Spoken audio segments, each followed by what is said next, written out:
aming pitas. Harvest po namin ng aming talong. Ayan po, umuulan po. Kahit po umuulan ay patuloy pa rin po ang pagpitas ng ating 4 na Armis Farm. Umulan o umaraw, pag araw po ng pitas ay kailangan po talagang pitasin ang talong. Ayan po ang ating mga Armis Farm. Ayan, pumipitas po sila. Ayan, hindi po sila ganong kita kasi matatangkad na po yung mga talong. Ayan. Hindi po ako makalabas, gawa nga po ng umuulan. Ayan po, parating po ang ating isang Armis Farm. Ayan.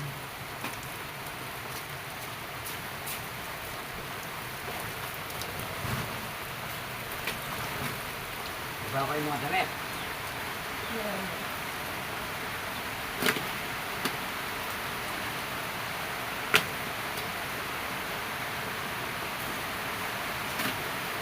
Yan, tinitinor po ng aking abay ang mga napitas po nilang talong.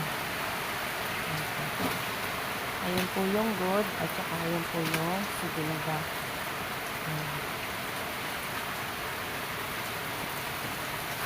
Ayan po yung ating mga Armis Farm. Parating na po sila.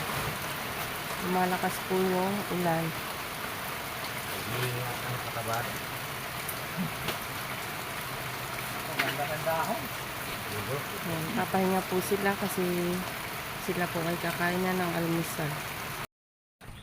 Ayan, ayan po ang kanilang ulam.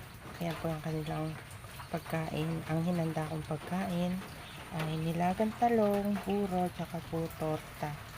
Tortang sardinas. Yan.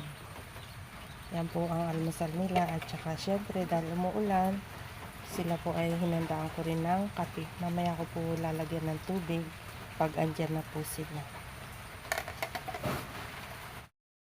Ayan na po yung ating mga Armis Farm. Tapos na po silang kumain, kaya nagre-ready na po sila para pumitas.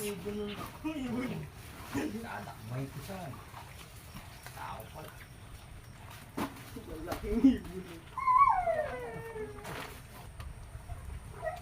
Hindi pa to ta? Yan, yan. Damo. Ah, sige.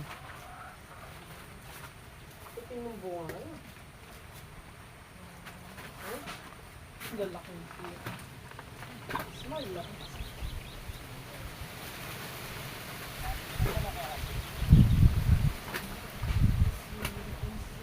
Ayun na po ang ating mga Armis Farm. Sila po ay pumipitas na. Pumipitas na po sila ulit.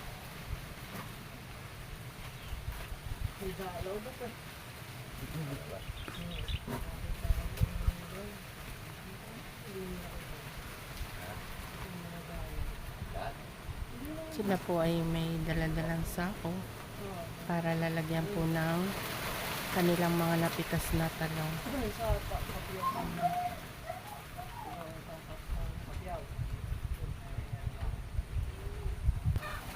Ayan na po ang kanilang mga napitas. Ayan, tinitinor po ng aking abay. Tsaka binabandel po ng aking pamangkin.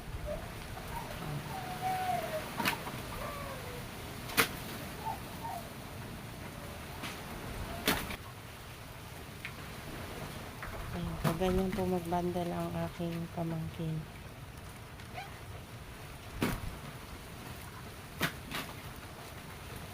Ayan po ang aming mga good.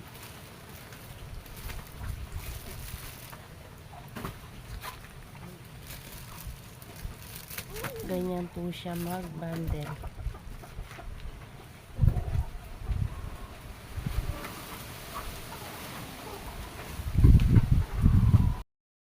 Ayan po, tapos na pong pumitas ang aking mga Armis Farm. Yan po ang aming mga napitas ngayon. Yan lang. Yan lang po ang aming na-harvest sa aming talong.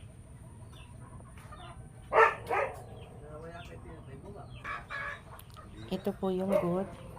Ayan. Yan po yung good namin. At ito naman po ang aming mga segunda.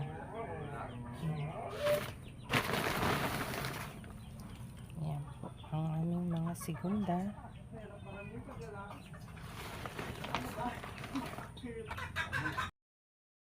Kukunin na po ng buyer ang aming mga na-harvest na talong, kaso hindi ho nakapasok ang motor, gawa nga po ng umuulan, kaya ho maputik po yung daan, may slide po yung motor, kaya hindi po nakapasok.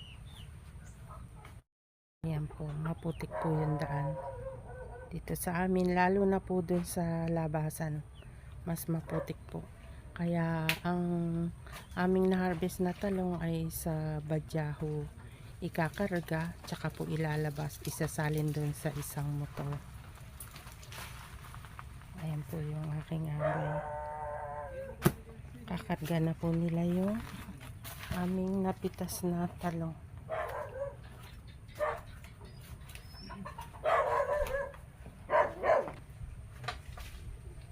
Ayan po, dadagdagan po nila ng hangin yung hulihang gulong ng aming badya.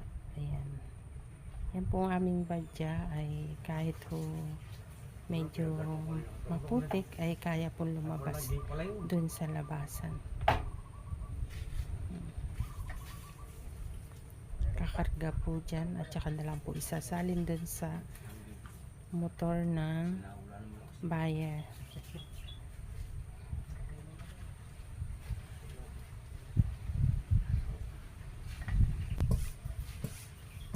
Medyo mahina na rin po kasi yung gulong niyan sa hulihan. Kulang po sa hangin kaya binobombahan po nila. Dinadagdagan po nila ng hangin. Ilang ba ito? Maray mo, 30 yata yan. Hindi, ano rin yan? 20 may 16 yung good at saka 10 segunda. 26.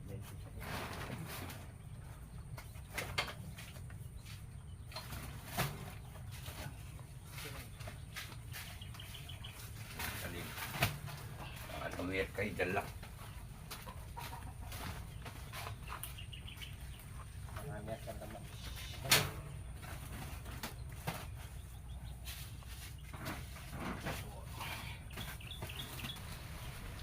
Maliit labo. Antay nyo. 10 yung nakalabo na.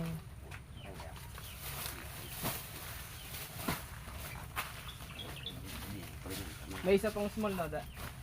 Dalawa. Dalawa. Nakalabo din yung ano.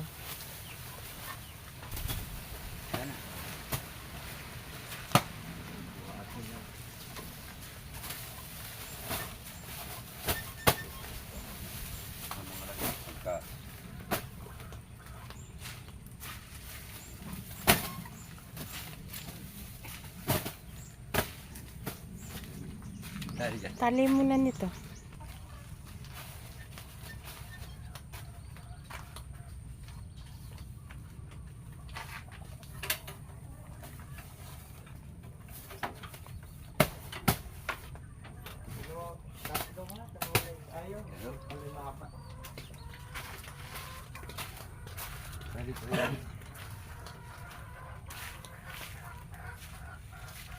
Saya ada sama Pak.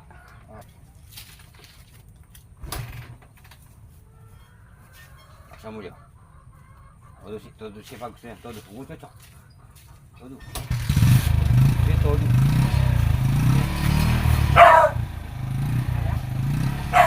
Saya ada jalan. Kau bisa tulang mo. Dia tulang. Sige.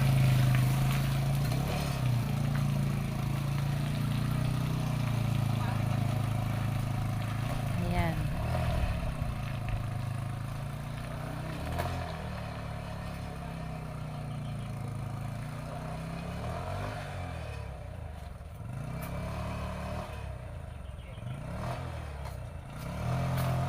Ayan, medyo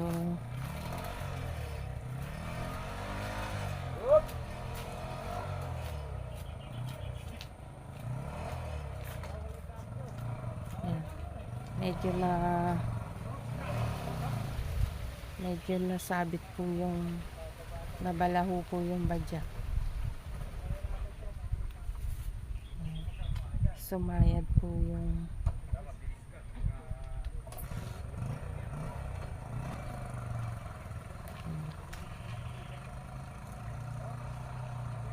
nagkamali po ng daan. Sumampa po yung bumaba po yung gulong ng motor. Kaya ho sila na balaho. Ayan, andun na po yung ating na-harvest na gulay. Thank you for watching mga ka-farming.